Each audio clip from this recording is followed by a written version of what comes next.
Oração ao corpo divino indestrutível. Meu corpo é corpo de Deus. É eternamente saudável, é indestrutível, é um sagrado corpo espiritual, é corpo búdico, é corpo divino. Por isso, está repleto de infinita força vital de Deus. Ou melhor, a própria infinita força vital de Deus constitui o meu verdadeiro eu. Se algum dia adoecer, será quando eu esquecer que o meu corpo é corpo divino, corpo espiritual indestrutível. Sempre recupero a saúde, lembrando-me de que o meu corpo é corpo de Deus. A vida de Deus é a substância do meu corpo. Logo, a substância do corpo é espírito. Visto pelos olhos carnais, ele parece ser corpo material, mas isso não passa de uma aparência falsa e provisória. Muito obrigado. Muito obrigado. Então vamos às respostas das perguntas que as pessoas nos enviaram. Primeira pergunta. Formada há 20 anos em odontologia.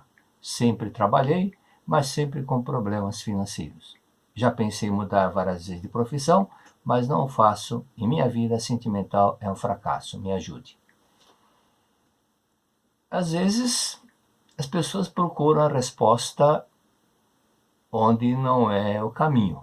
Por exemplo, o fato de você dizer que trabalhou bastante, mas sempre com problemas financeiros e nada deu certo até agora. Atrás disso pode ter muitas outras coisas que estão impedindo de você se desenvolver nessa parte. Então, um dos fatos que você perguntar, como é o seu relacionamento com seu pai? Como é com a sua mãe? Não aconteceu nada na infância que fez com que você se distanciasse ou do papai ou da mamãe? Quando você encontra papai ou encontra mamãe, você abraça-os, beija-os, tem aquele amor para o papai, uma gratidão profunda. Isso porque quando o relacionamento, pais e filhos, não existe harmonia, mas certos ressentimentos, uma certa distância, quando falta uma gratidão profunda dos filhos com os pais, as coisas não vão bem. Nada flui naturalmente quando não existe harmonia, principalmente com o papai e mamãe. Por isso que na revelação divina da grande harmonia diz, dentre as pessoas que você tem que manter aquela harmonia, dentre as pessoas que você tem que ter aquela gratidão, os mais importantes são teus pais. Isso porque a relação kármica, existe uma relação kármica pais e filhos. Não foi por acaso que você veio como filha do seu pai e de sua mãe. Não foi por acaso. Existe uma necessidade do aprendizado, necessidade de uma harmonia, de um restabelecimento, de um convívio em paz e harmonia e para que todos vocês, tanto você como seus pais, possam evoluir mais espiritualmente. Então, deve ter alguma coisa que às vezes você tem até receio de comentar ou de falar com alguém, não há necessidade de falar não. Apenas analise com seus botões, faça uma introspecção e leia o livro Buscando o Amor dos Pais. E oração do perdão, papai, mamãe, faça essa prática, que é uma prática, na verdade, de purificação. É uma prática de purificação. E essa prática, já Aristóteles falava sobre isso. Né? A palavra catarse vem do grego, e no catarse significa purificar. Dentro dessa purificação, há uma necessidade de você limpar do seu inconsciente todo o ressentimento, para que ele possa realmente, para que você possa ter uma vida repleta de luz. Se você está diante de uma vidraça, e essa vidraça não está limpa, mesmo que do outro lado esteja um sol limpo, um azul bonito, você não vai conseguir ver toda a beleza. Da mesma forma, a sua beleza não vai, a sua vida não vai manifestar aquela beleza que ela pode manifestar como filha de Deus que você é. Ao acordar, leia pelo menos 2 ou 3 páginas do livro Convite à Prosperidade, volume 1. Mantenha na sua cabeceira e depois que você lê, carregue esse livro. Cada momento que você tiver disponível, leia, vai lendo, relendo, de tal forma que você possa ler umas 5, 6 vezes esse livro, ou até mais. Quanto mais vezes você lê, mais ficarão gravadas as palavras da verdade que vão ser vão soar dentro de você como um orientador, como um anjo falando com você, porque você gravou do seu subconsciente. Se você não deixar gravado as palavras da verdade e só ficam aqueles pensamentos negativistas, aqueles pensamentos desagradáveis, sentimentos desagradáveis que você teve no passado, isso faz com que as coisas ficam confusas na sua vida. Mas se sempre fluírem palavras de luz, da verdade, de amor, de reconciliação, de prosperidade, tudo vai começar a melhorar na sua vida, ok? Pratique tudo aquilo que eu disse até agora, pratique, mas pratique bem. Agora, um ponto importante. Você diz que está formado há 20 anos e que tem trabalhado bastante, mas nada tem ido para frente. Tudo que nós fizemos é o princípio de um planejamento estratégico. Onde você quer chegar. Determine onde você quer chegar. Até agora você não definiu onde você quer chegar. Você apenas diz, quero prosperar, mas não definiu claramente, passo a passo, que caminho, que cenário que você quer chegar. Então visualize, por exemplo, como dentista, como que trabalha na parte da odontologia, desenhe na sua mente uma cena de que o seu consultório está com muitos clientes, e até a ponto de você não dar conta e contratar uma pessoa, uma assistente, um outro dentista para poder auxiliar. Pense dessa forma. Imagine essa cena. Agora, não imagine uma cena muito superficial. Aprofunde, desenhe o cenário como que você deseja que aconteça e agradeça. Vai plantando aquela cena. Não fique mudando a cena todos os dias, não. Aquela cena que você gravou, aquele cenário que você desenvolveu, grave na sua mente firmemente e agradeça. Até se for o caso, tirar a foto de um consultório que está indo muito bem, que tem bastante gente, assim, uma foto que você pode pegar na internet, para visualizar mais ou menos, para você ter uma ideia de como você deseja que seja o seu consultório. E agradeça e não deixe de ler as suas antepassados todos os dias sem falta. Agora tem um ponto importante. Há muitos profissionais que são bons profissionais, mas não têm boa vontade. Então, se um cliente ligar no sábado, vamos supor que você não trabalha de sábado, mas ligar sábado de manhã, uma cliente antiga, fala, olha, quebrou meu dente, não vai dizer, eu não trabalho de sábado. Faço esforço para atender. O dentista que eu vou, ele me dá até, olha, qualquer hora pode me ligar. Então, é dessa forma que ele atende. Mas também está sempre com o consultório dele, está sempre com pessoas, horas marcadas, um atrás do outro, porque ele não fica criando obstáculo. Hoje não atendo. Tem pessoas que não querem nem saber. Então, teve um período também que eu ia cortar o cabelo no cabeleireiro, e cheguei, estacionei o carro diante da barbearia dele, ele me viu e fechou a porta e muita gente reclamando. Se você chegar na hora do almoço, ele não vai te atender. A prioridade dele é ele e não os clientes. Ele quer faz questão de almoçar naquela hora, mas não quer saber dos clientes, que também estão sem almoço.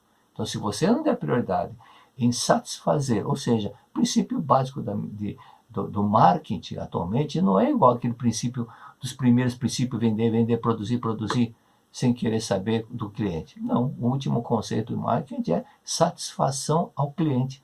Coloque em prioridade isso. Aí as coisas vão começar a mudar. Por quê? Porque você está valorizando, está tendo gratidão, você está tendo respeito, você está atendendo. O que eles vieram buscar, eles encontraram. Aí sim você vai ver as coisas mudarem. Então, hoje em dia, os produtos que não são mais iguais de antigamente, quebrou e agora, não sei, não. Satisfação do cliente, caso contrário, você não vai prosperar, certo?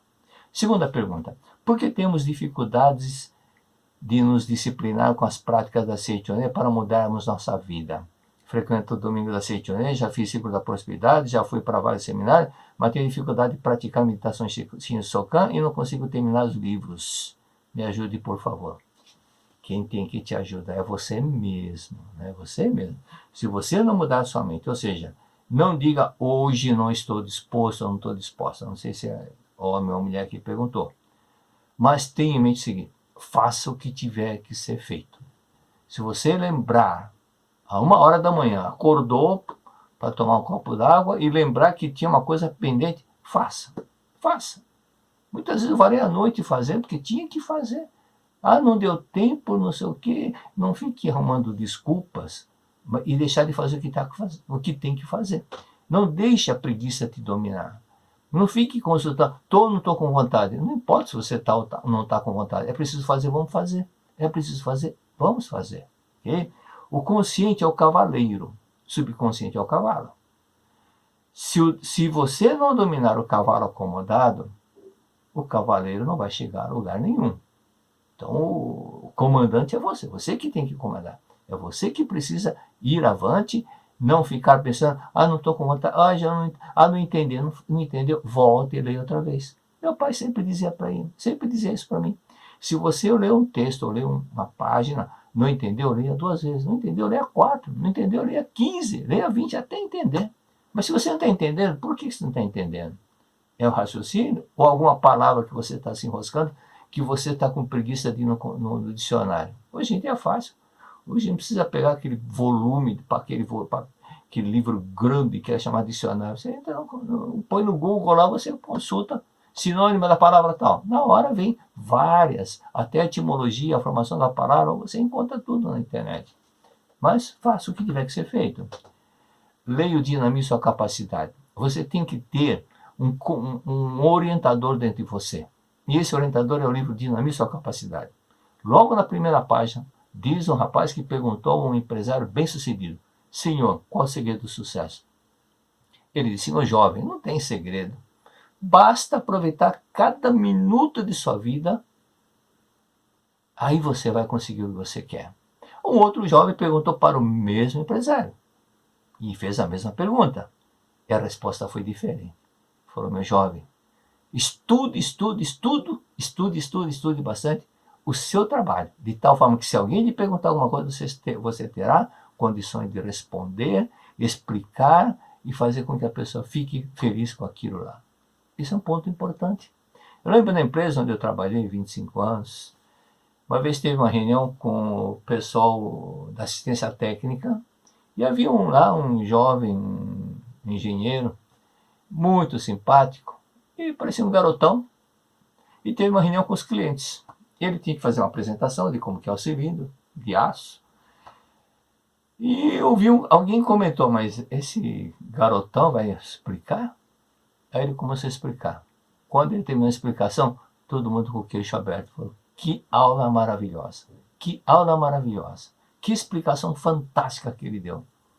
Só porque ele era um garotão jovem, mas esse garotão jovem já tinha quase 30 anos. Né? Mas tinha um conhecimento o quê? Ele estudava, tinha um conhecimento profundo do assunto, do tema, da área do serviço que ele fazia. Esse é um segredo que nós temos que fazer.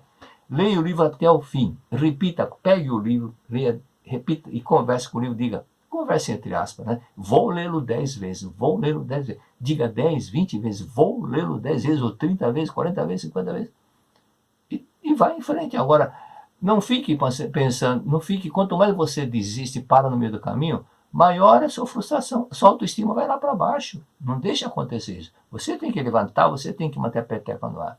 Consulta para os antepassados, faça todos os dias e não fique consultando, não estou com vontade. Faça, acordou, faça. Determine que o primeiro horário, ao acordar, o primeiro horário é deles. Então, assim eu penso. Por isso, não deixa de falhar, não pode falhar, tá bom?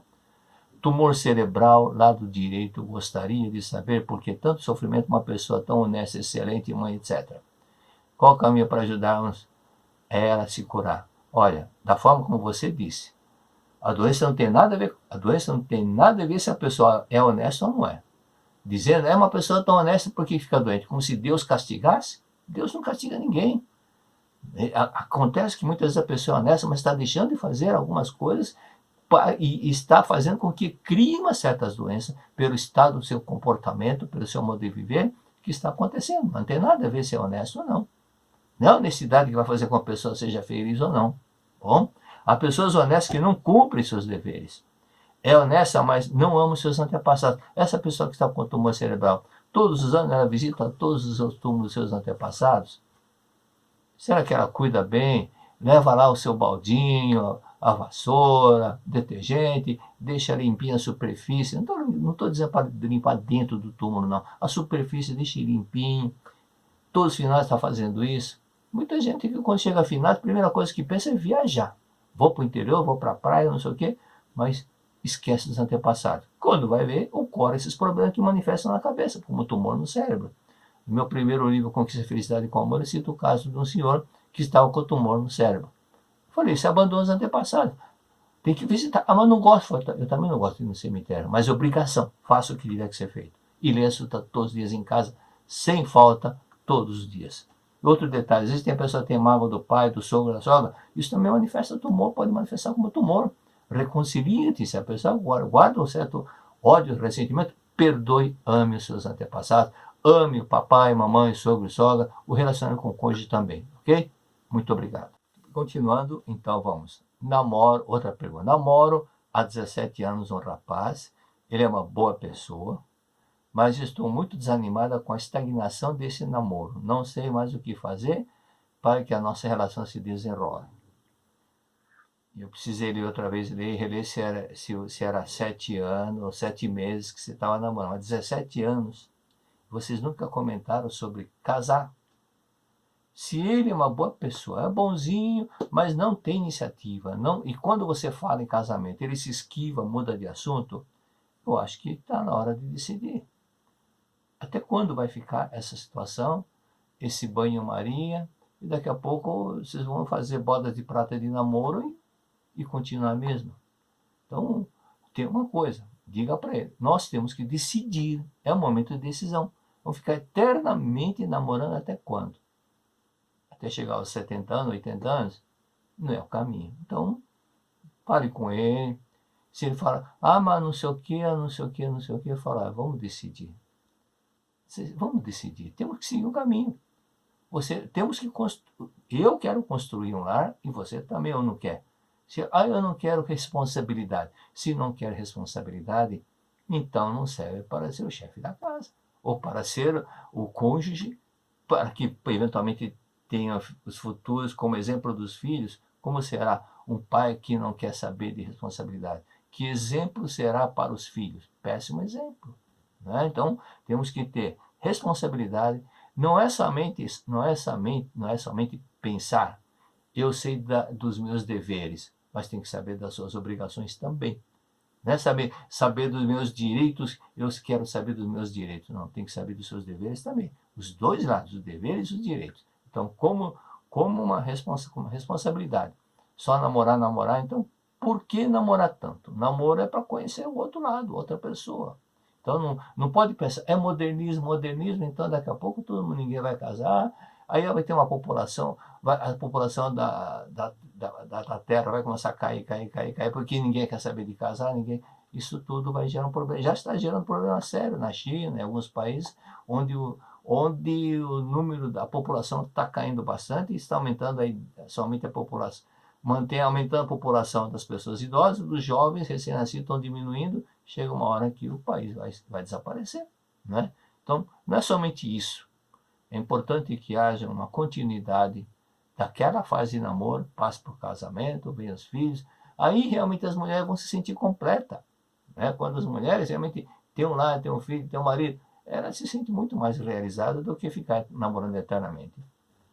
A senhora tosse diariamente, já foi em vários médicos, não consegue saber o que tem. 2 familiares suicidas e desarmonia com o esposo. Aí são 2 coisas muito básicas.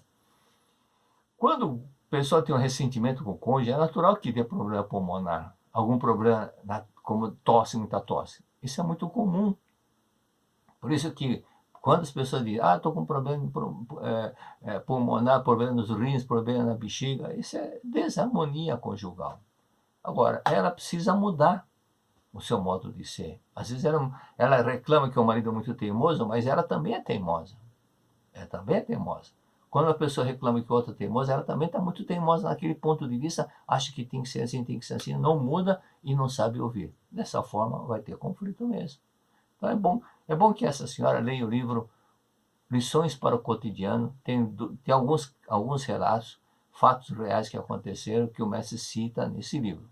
Peça para ela ler, deixa que ela leia e participar do seminário na academia.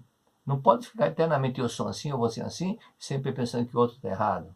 Às vezes nós erramos por quê? Por causa da nossa teimosia, por causa do nosso ego, da nossa insistência no ponto de vista. O fato de nós sermos radicais e não sabermos ouvir, não tem aquela flexibilidade.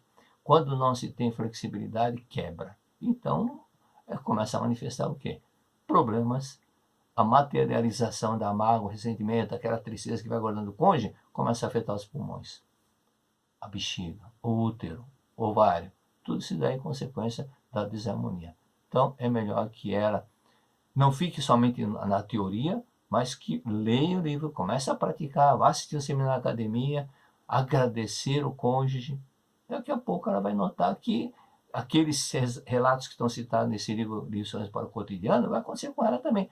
O problema começa a desaparecer, tá bom? Isso fará com que, dentro disso, não é só pensar, isso deve ser problema dos suicidas? Pode ser, mas também está muito ligado à parte do relacionamento dela com o cônjuge. Isso é certeza que tem também. Está afetando os pulmões estão sendo afetados, por isso que dá muita tosse, porque o relacionamento, ela guarda no peito muita mágoa do marido. Enquanto não eliminar essa mágoa, lógico que vai ter tosse. Mas também, do outro lado, providenciar orações, se são familiares, se não são suicidas, não são da linha vertical, pais, avós, bisavós, então, se são os colaterais, tios, primos, providenciar registros espirituais, para que essas pessoas recebam orações lá na Academia de Biona 5 vezes por dia. Ok? Muito obrigado. Outra pergunta. Meu filho tem 20 anos e toma 1 litro de leite por dia e troca a noite pelo dia. Foi adotado com 2 dias e não os conheço. Não conheço os pais biológicos. O que devo fazer? Realmente, esse detalhe de tomar leite noite, tomar muito leite, muito doce, trocar a noite pelo dia, e isso é sintoma de aborto provocado. O aborto, quando é natural, é uma situação diferente, porque são espíritos bastante evoluídos que estão passando por a última fase. Mas aborto provocado, não. Aborto provocado, nós estamos interrompendo um ciclo de estudo, de aprendizagem na escola da vida, de um espírito que precisa reencarnar e aprender muitas coisas nessa reencarnação. Mesmo sendo adotivo, se o pai ou a mãe de criação cometeram aborto no relacionamento, vamos supor que o pai ou a mãe tiveram um namoro antes de casarem, isso pode influir também, apesar de ser adotivo. Bom, acontece. Agora, se não sabe quem são, e esse rapaz já está com 20 anos, chame-o de lado. Eu vou contar um fato que aconteceu em 1978, mais ou menos. Eu morava naquela casinha em São Bernardo e estava fazendo uma pequena cobertura em cima de um corredor. E chegava do trabalho, estava lá o pedreiro trabalhando ainda. E um dia eu vi que ele estava acompanhado de um rapaz que estava ajudando. Esse rapaz também estava ajudando a colocar pedra, depois fazer cimento. Aí eu falei, ô Zé, agora você já tem um assistente? Aí ele falou, não, senhor, então é que esse rapaz é meu amigo, mas ele tem um problema na cabeça. Eu falei, como que tem um problema na cabeça? Ele está afastado porque ele é meio doido, com a linguagem bem simplicista. Ele é meio doido, que quando nós saímos para o baile, e de repente, no meio do baile, ele falou, vamos embora, quero ir para casa. E eu, como fui com ele, vou junto, aí ele se tranca no quarto escuro e fica lá, triste, chorando. Aí eu falei para ele, olha, eu vou fazer uma coisa que eu não posso fazer normalmente, porque eu não tenho condições. Mas fala para sua mãe vir amanhã aqui, nesse mesmo horário, conversar comigo. No dia seguinte, foi conversar com a sua mãe? Ele falou, não. Ela não quer vir. Então faça o seguinte, pergunte para sua mãe se ela teve aborto. No outro dia, quando eu voltei para o trabalho, estava ali ajudando o pedreiro. Você perguntou para sua mãe se ela teve aborto? Ela disse que teve 6. Ela fez 6 abortos. Sua mãe não quer vir conversar, sua mãe não quer não quer aprender, não quer superar o problema. Então, faz o seguinte, não adianta impor, não adianta forçar. Já que ela não quer, faz o seguinte, vamos fazer sua parte. Fecha os olhos, senta aqui. Sentamos no chão. Eu falei, fecha os olhos e pense nos seus 6 irmãos que não tiveram oportunidade para nascer. Diga, meus queridos irmãos, perdoe mamãe, perdoe mamãe. Ela não sabia o que estava fazendo. Perdoe. Vocês são filhos de Deus, são espíritos, são eternos, são imortais, são amáveis, bondosos, compreensivos. E então perdoe mamãe, perdoe mamãe. Assim vocês também ficaram felizes por perdoar a mamãe que não tinha noção do que estava fazendo. E eu fui repetindo, né, perdoando mamãe, vocês são filhos de Deus. Eu olhei para ele e ele estava com os olhos abertos, sorrindo, olhando para o céu. Eu falei, tá tudo bem com você? Ele disse, olha, Setor,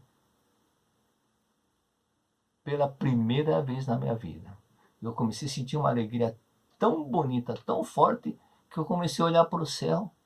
Falei, seus irmãos perdoaram sua mãe. Seus irmãos, seus 6 irmãos entenderam tudo que foi falado agora e perdoaram sua mãe. Eles se libertaram. E esse rapaz nunca mais ficou no quarto escuro, nunca mais teve esse problema. Então, mas não significa que deva fazer isso. Sempre, sempre não. Na medida do possível, se a pessoa cometeu um aborto, então tem que fazer. Não é somente ler a sútra, tem que pedir, dar o nome para as crianças, para essas crianças que foram abortadas. Se não sabe qual o sexo, pelo menos dá um nome unissex e peça perdão pelo que aconteceu. Em seguida, leia a sútra para essas crianças. Tá bom? Durante 21 dias, ou 30 dias, ou 49 dias. E todos os anos fazer registros espirituais para que possa ser enviado para festividade de Santaro Rosso. Sabemos que semelhante atrai, escolhemos o lugar que nascemos. O espírito que sofre no caso do aborto espontâneo, essa é uma outra pergunta. Sabemos que o semelhante se atrai e que escolhemos o lugar que nós nascemos. Os espíritos que sofrem aborto espontâneo já sabiam que seria assim? São espíritos elevados? E esses pais também são espíritos elevados ou seria algum resgate kármico? Bom, primeiramente vamos explicar para que possamos ter uma ideia global. Aborto espontâneo, conforme disse agora há pouco, são espíritos que sofrem aborto espontâneo, são espíritos elevados, sem exceção. Sem exceção. Esses espíritos que sofrem aborto espontâneo não chegou a nascer de uma forma natural, sem que haja uma provocação para tirá-lo da barriga.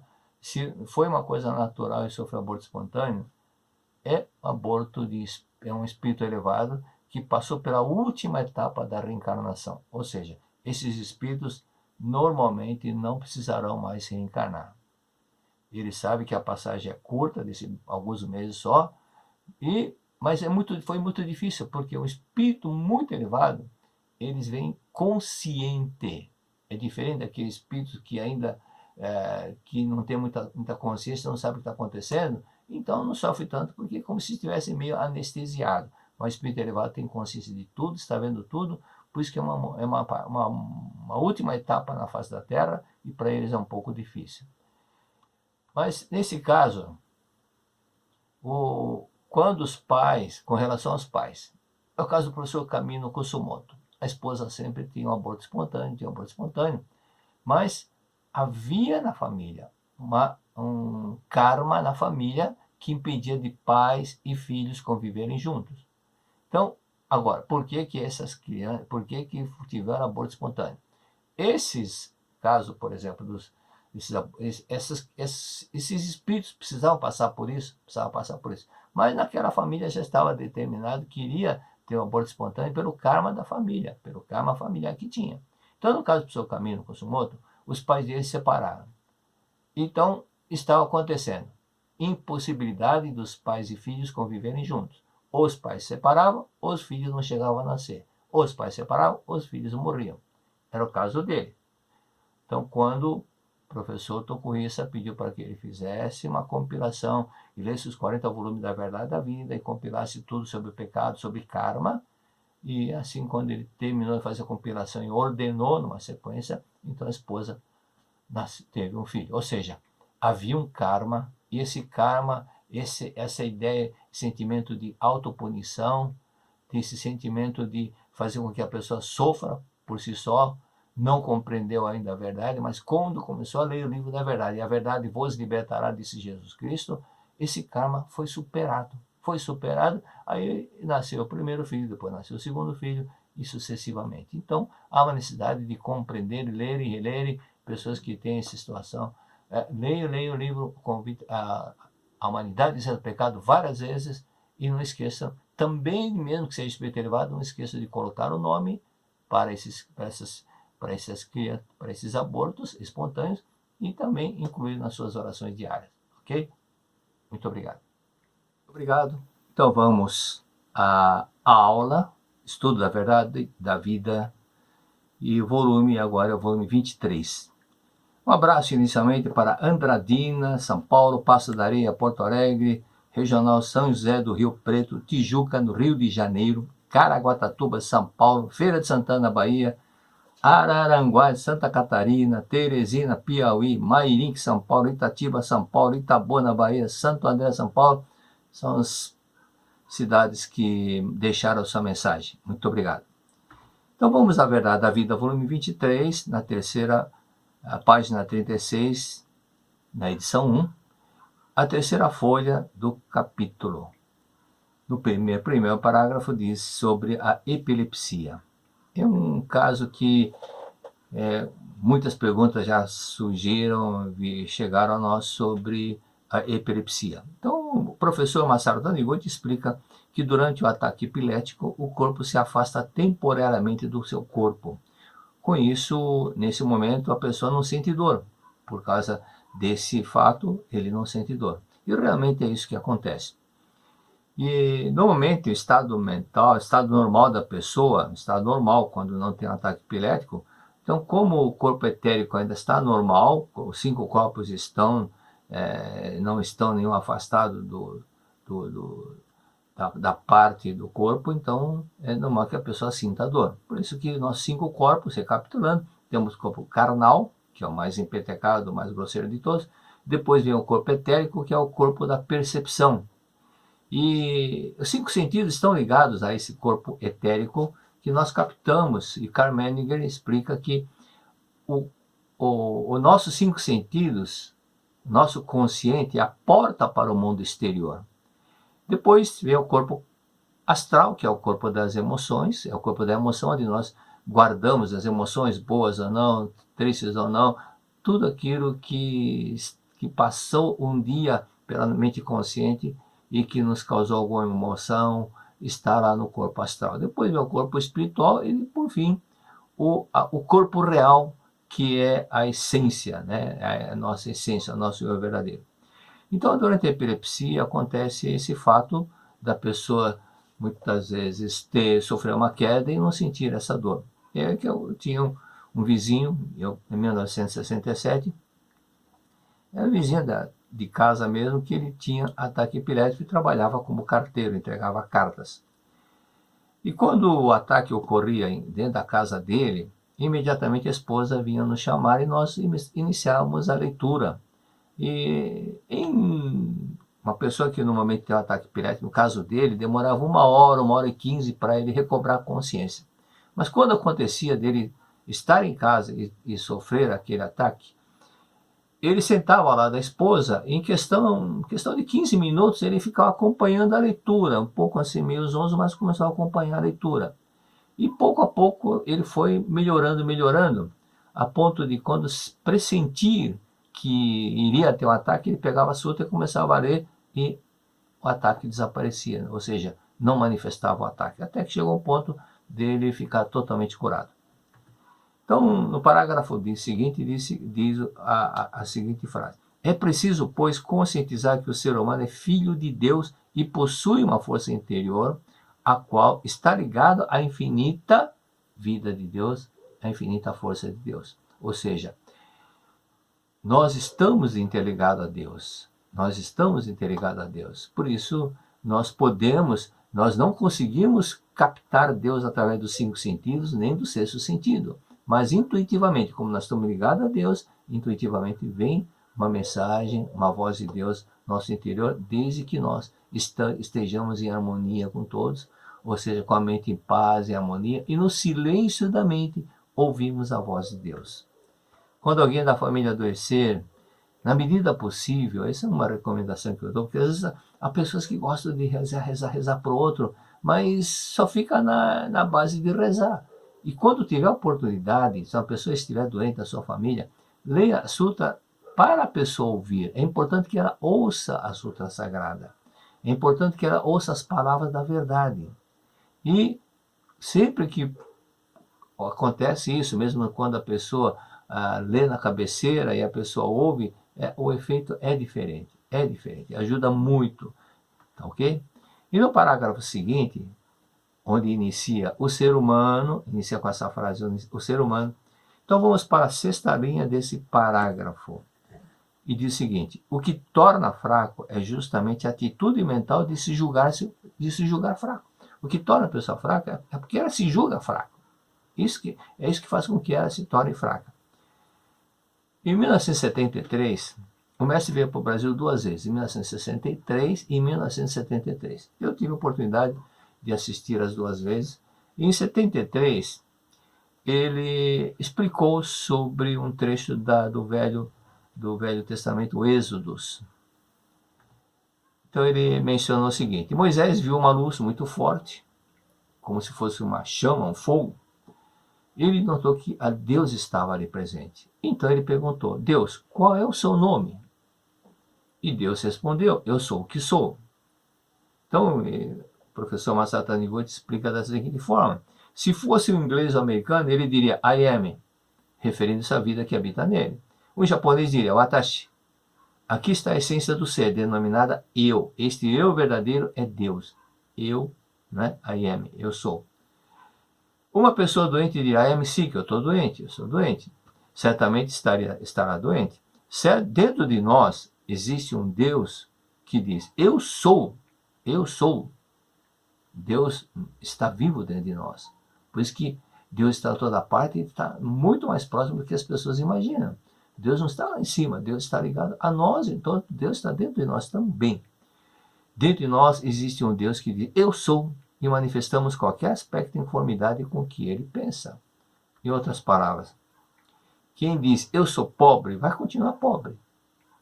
E um detalhe aqui, uns dizem eu sou pobre, outros dizem eu estou pobre. Uns dizem eu estou doente e outros dizem eu sou doente. O verbo estar e ser tem diferença.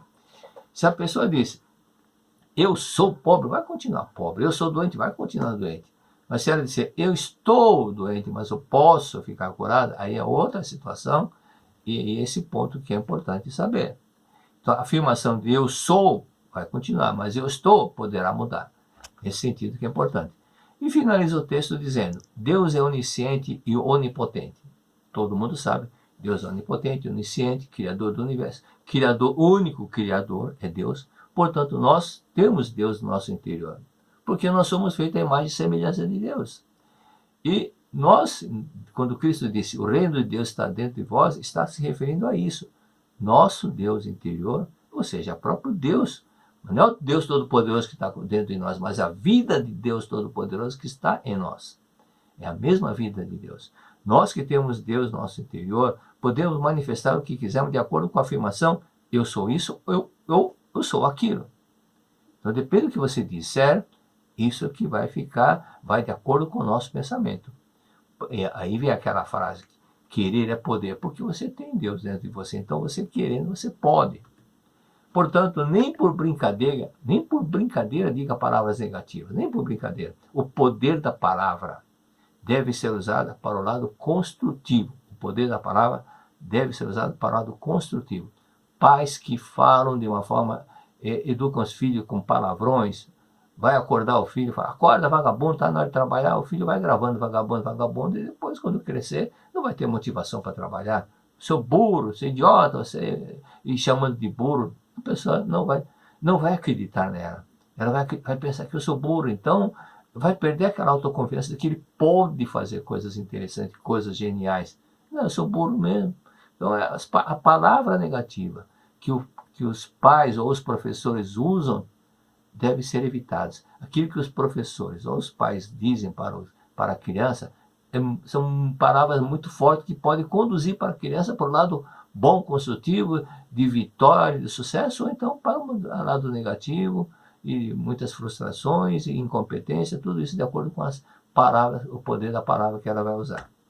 Continua na verdade da vida 23, parágrafo seguinte. Antes de mais nada, precisamos compreender o eu, a nossa força vital. Ela não vem de elementos exteriores. Nosso eu, a força vital de Deus não vem de fora, mas brota do nosso interior. Brota do nosso interior, porque Deus, a vida de Deus está dentro de nós.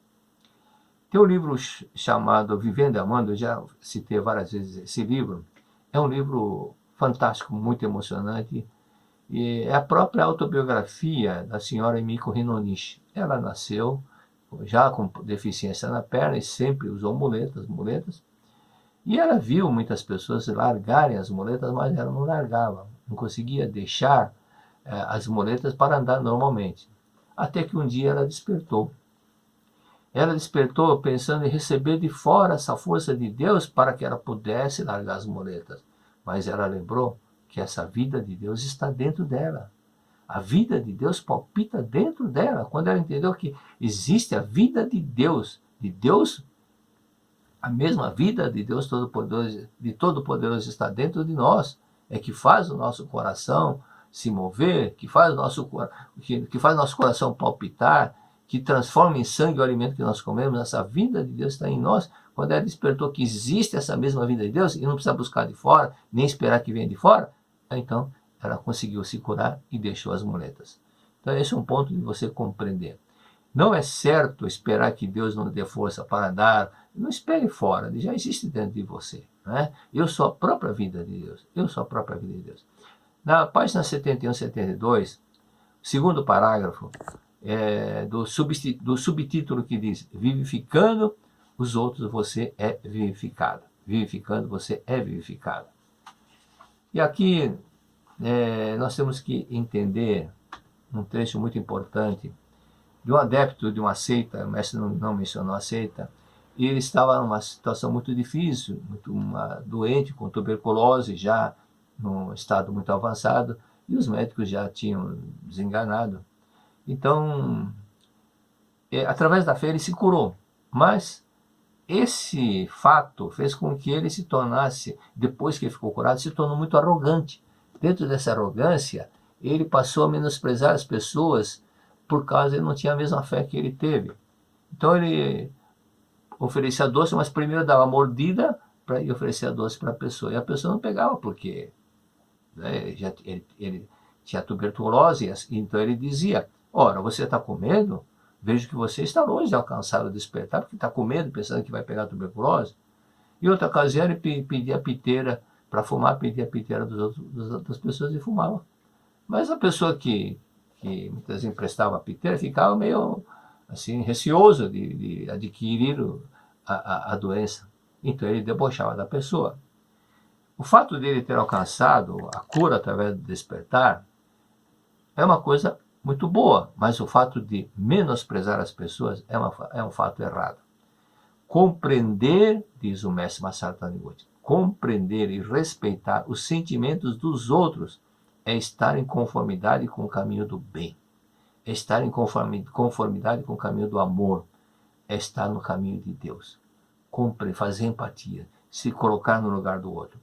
Pessoas têm que pensar no outro, mesmo que a pessoa seja sincera. Não, eu falo o que eu quero e acabou. Não, ele está pensando somente do lado dela, é muito egoísmo. Deixar a pessoa magoada porque ela foi sincera, você não precisa falar exatamente o que você está pensando. Você pode dar volta, explicar, dar exemplo, mas não falar: você é assim, assim, assim. Temos que tomar muito cuidado para não magoar as pessoas. Um dos itens do modo de viver da Seichonen diz a seguinte frase: prometemos proporcionar aos outros o que queremos que eles nos proporcionem, e nunca praticar atos que não desejamos que eles pratiquem. Não é pensar que pimenta nos olhos dos outros é refresco. Não faça aquilo que não gostaria que eu fizesse para você. E quando a pessoa vive dessa forma, procurando o lado bom, ela tem dois benefícios. Primeiro, ela não vai ficar se atormentando com o sentimento de culpa, E também não vai criar um karma negativo, ela vai criar um karma bom, porque fez a outra pessoa feliz, consequentemente, esse ato de fazer o bem, fazer o outro feliz, também voltará para ela. Verdade da Vida, volume 23, capítulo 5, página 77, na edição 1, fala sobre a salvação pela religião se traduz em libertação total do ser humano. A salvação é o tema. A salvação pela religião significa libertar totalmente o ser humano. Muitos religiosos falam em salvação, mas nem todos entenderam o que é verdadeiramente a salvação. Nos séculos anterior ao 20, mesmo no século 20, muitas pessoas ainda acreditavam 880, ou vai para o céu ou vai para o inferno. Então, o medo de ir para o inferno é uma coisa muito forte. E relembrando aquilo que nós estudamos a aula anterior, sobre a agorafobia, e era muito comum, a época do Stick, a época do Freud, do Breuer, eles atenderem muitos casos de agorafobia. Por quê? Porque a crença de que céu e inferno é o céu vai para o inferno, ou vai para o inferno, ou vai para o céu, vai para o inferno, e o medo de ir para o inferno era muito forte. Então havia muitas pessoas que sofriam da agorafobia. Um exemplo típico muito bom foi aquele rapaz que trabalhava no banco e estava planejando, porque manipulava com uma soma muito alta de dinheiro, se apoderar do dinheiro e sumir para os Estados Unidos, fugindo com dinheiro. E começou a ter agorafobia. E quando foi ter um atendimento com a psicanalista, no caso Stickel, ele notou que havia um conflito no interior dele, porque ele era muito religioso, medo de ir para o inferno, e fazia com que esse conflito se traduzisse num medo de ficar diante do público, de onde havia muita gente. Na realidade, era um medo inconsciente de acusação das pessoas. Você é ladrão, você está roubando. Esse medo de ser acusado por uma coisa desonesta. Então, quando o psicanalista falou, você quer ficar curado desse problema? Peça a demissão do banco e vai trabalhar com outra coisa, porque você trabalhando onde tem dinheiro, essa tentação de pegar o dinheiro faz com que você fique com medo das acusações das pessoas. E assim ele fez e ficou curado. Então a salvação, sair da miséria e se tornar rico é uma salvação. A pessoa está numa situação difícil financeiramente, sair da miséria e se tornar uma pessoa rica é uma salvação? Para alguns, sim. A pessoa está doente e fica curada é uma salvação? Para algumas pessoas, sim. Mas se uma pessoa, vamos a um caso mais extremo, uma pessoa está doente e alguém vem assunta para ela e ela falece. Algumas pessoas poderão dizer, mas ele não foi salvo porque ele morreu. Mas que tipo de salvação que você está pensando? Salvar da morte não significa a verdadeira salvação. Tem pessoas que falecem, mas vão para o lugar iluminado por ter compreendido a verdade. Por ter compreendido a verdade. E vai para o lugar mais iluminado.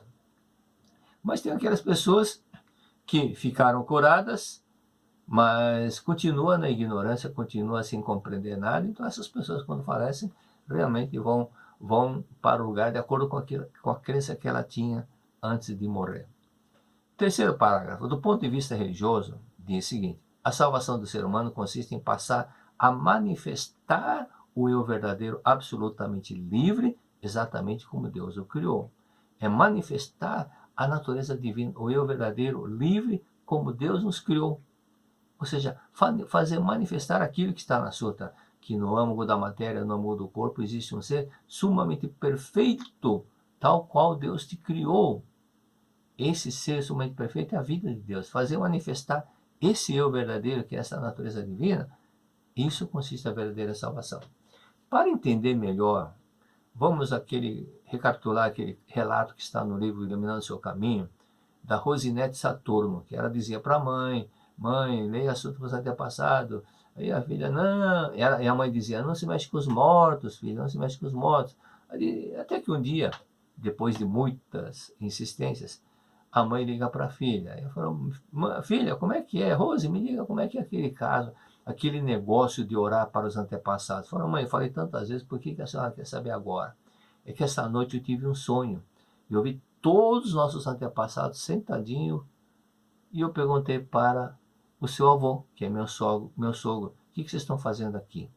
Então ele mencionou que, graças às orações que a Rose fazia todos os dias, todos eles melhoraram, que estavam doentes se curaram, e apontando para o tio, disse, apontando para o tio, que era tio da mãe, que é tio da mãe dela, é tio-avô, portanto, da Rosinete, que morreu assassinado com muitas facadas na perna, disse, aquele ali, quando chegou aqui, não podia nem andar.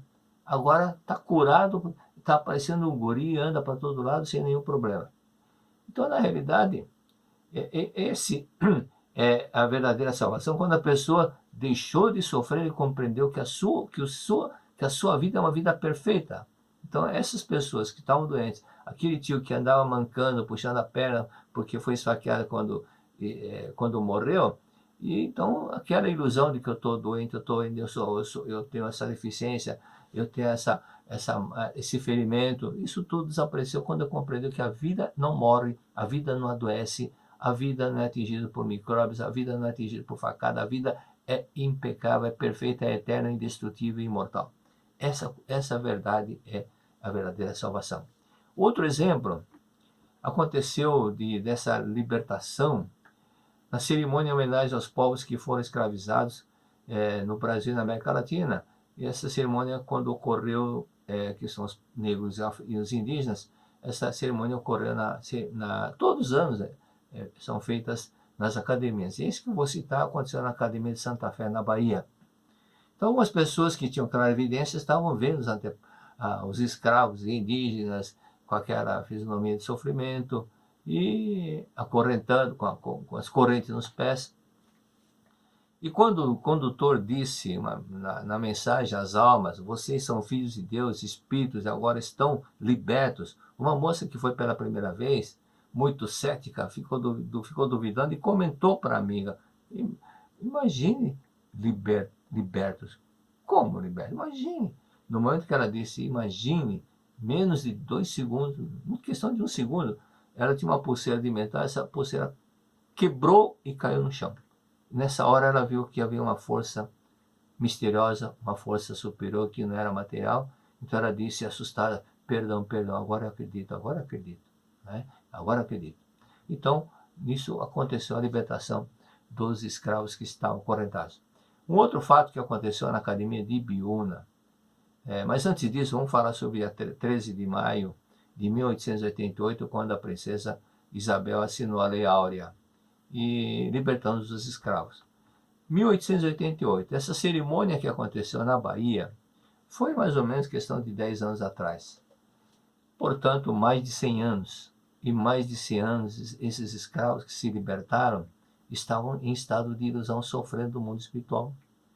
Estavam em ilusão profunda, conforme diz a Sutra, aqueles que se encontram em ilusão profunda da crença naquilo que ela acredita. Mas ao ouvirem as palavras da verdade, na cerimônia, através da leitura da Sutra Sagrada, se libertaram e deixaram de sofrer aquela ilusão, eu estou acorrentado, mas na verdade ela não estava acorrentada, é a mente dela que estava imaginando que tinha uma corrente, porque quando estava vivo, eles foram acorrentados nos pés, mas essa ilusão desapareceu e compreendeu que são filhos de Deus, livres, e que poderiam andar para todo lado e que não tinha mais esse problema. Ou seja, saíram daquele patamar da ilusão, saíram daquele purgatório ou inferno e passaram a ver a luz. Saíram daquele lugar obscuro, onde não tinha luz, passaram a ver a luz.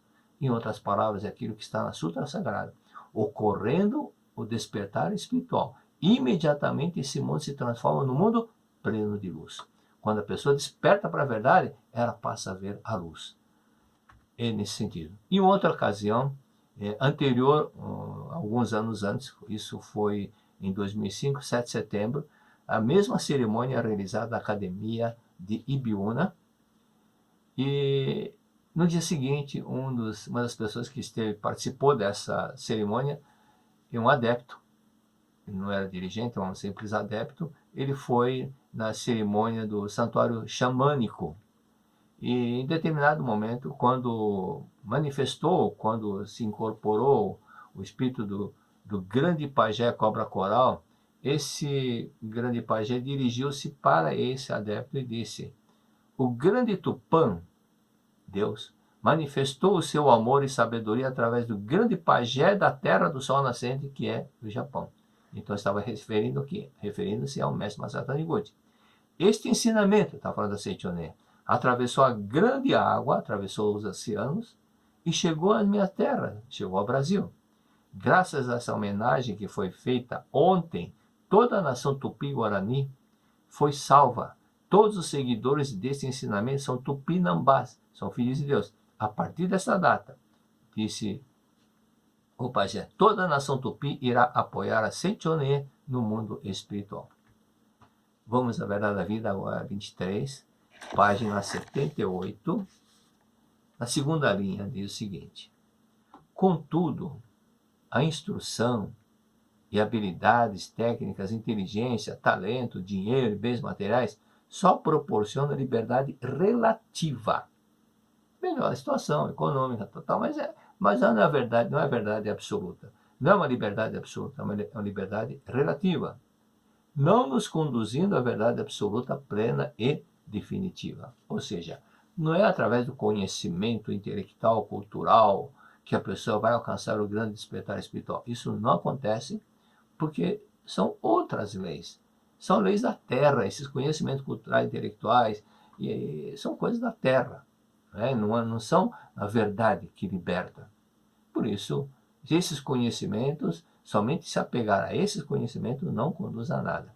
Os que têm elevado grau de conhecimento apegam-se aos seus conhecimentos, e os que têm muita inteligência apegam-se à inteligência, os ricos apegam-se ao seu dinheiro, e apesar de buscarem liberdade no mundo relativo, não encontram.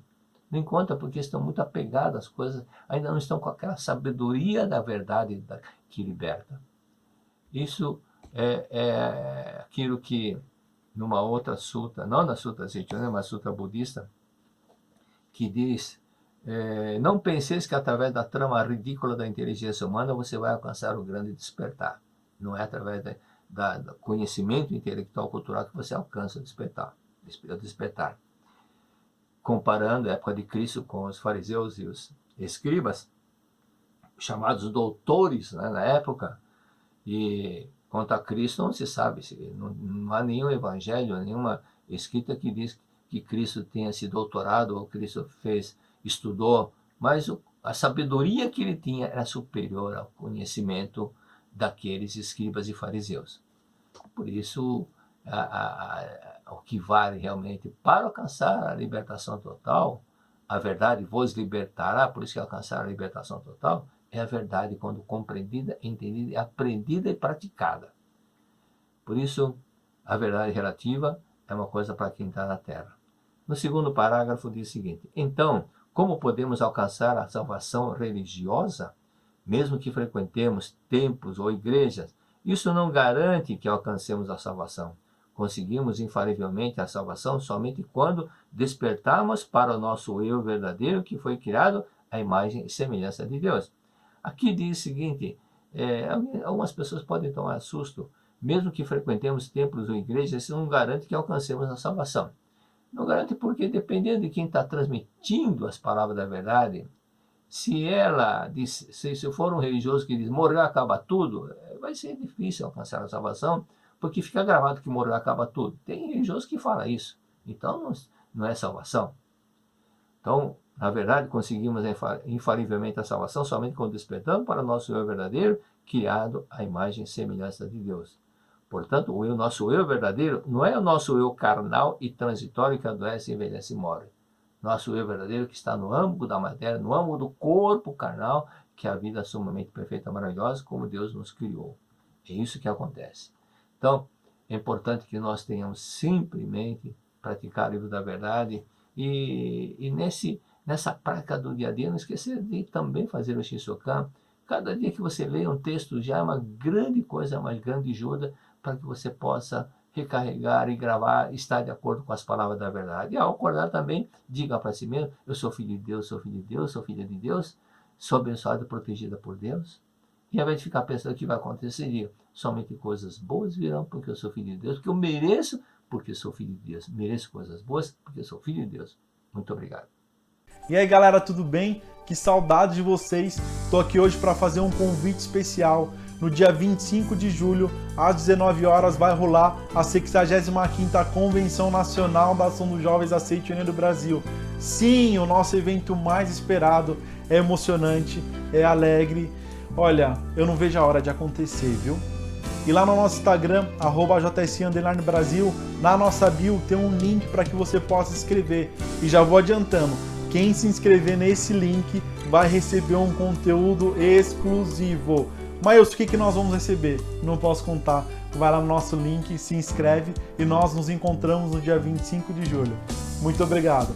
Tchau, tchau, galera. Tamo junto. Olá, filhos de Deus maravilhosos! Tudo bem com vocês? Para quem ainda não me conhece, meu nome é Vitória Baqueiro, sou divulgadora aqui na Regional Bahia Pituba e tô aqui para ensinar para você como é super fácil se inscrever na nossa Convenção Nacional Virtual. É isso mesmo. Preparei um tutorial para mostrar para você o passo a passo para você se inscrever agora mesmo. Nos vemos lá! E o primeiro passo é ir no Instagram, na página oficial da JSI Brasil. E logo aqui no início tem esse link em azulzinho, tá vendo? Coautores do Mundo. Então, ao clicar nesse link, você vai ser direcionado para a página oficial de inscrição da nossa 65ª Convenção Nacional. E aqui o primeiro passo é colocar o seu e-mail. Vou digitar aqui o meu e-mail e vocês vão digitar daí o de vocês, tá? Depois vamos clicar em inscrever-se gratuitamente e colocar os nossos dados. Então aqui eu estou escrevendo os meus, meu nome completo, a minha cidade. Ops, deixa eu colocar aqui um espaço, Lauro de Freitas. Coloque também o seu bairro e em seguida escolha a sua regional. Aqui tem todas as opções, mas como um exemplo eu vou escolher aqui não sei ou não tem. Coloca a minha idade e coloca o seu número com DDD, isso é muito importante. Se você deseja receber mais informações da Aceite União do Brasil, clica nesse botão abaixo, dá um tiquezinho e em seguida inscrever-se gratuitamente. E nesse momento você já estará inscrito oficialmente na nossa querida Convenção Nacional. Nos encontraremos lá, será uma noite muito especial. Muito obrigada! Confesso, nunca teve um sabor tão especial ter em mãos um livro da Aceite União. É a obra de receitas delícias de dar água na boca. A cultura de uma alimentação baseada no modo feliz de viver em harmonia com a natureza. Ele surgiu do sonho de unir em um mesmo volume a praticidade de um livro de receitas, a doutrina da Aceite União sobre o ato sagrado da refeição e o aval técnico de nutricionistas sobre a alimentação saudável. O resultado foi além das expectativas. Isso porque pudemos contar com a gentil colaboração de várias pessoas de todo o Brasil que nos enviaram receitas deliciosas, ricamente diversificadas e com um toque a mais. Todas pertencem às ricas memórias de cardápios preparados e desfrutados em família. Dá uma olhada nessas maravilhas da gastronomia caprichosamente ilustradas em um acabamento literalmente de dar água na boca. Bolos, yakisoba, risotos, shimeji, soufflés, bobó, pudins, pães, frutas e legumes com toques especiais, variados tipos de arroz e macarrão e mais uma enorme variedade de pratos vão enriquecer o seu cardápio diário e alegrar o dia a dia do seu lar, desde o preparo até o momento das refeições. Cada capítulo é aberto por um texto doutrinário de nossos maravilhosos preletores ou preletoras que possuem formação na área de nutrição. Iniciando com a revelação divina, a refeição da Aceite União, os capítulos são abertos com orientações sobre a postura mental correta ao preparar e ao ingerir a refeição, a importância de alimentação em família, por que indicamos o não consumo de carne e a razão pela qual o ato de se alimentar tem grande impacto para a paz mundial. Vale ressaltar que o livro traz receitas de carne apenas de peixe e que a maioria delas é vegetariana, em consonância com o incentivo que a Aceite União vem fazendo ao não consumo de carne por razões relacionadas ao desmatamento, à fome e à emissão de gases do efeito estufa, entre outras. Eis um livro que vai fazer o maior sucesso em família e entre amigos. Delícias de dar água na boca. A cultura de uma alimentação baseada no modo feliz de viver em harmonia com a natureza. Nunca teve um sabor tão especial ter em mãos um livro da Seichonoye. Acesse o nosso site www.sni.org.br em nossa loja virtual ou pelo telefone fixo 0800 770 2600 ou de celular para 0 operadora 11 5074 4180. Muito obrigado e bom apetite!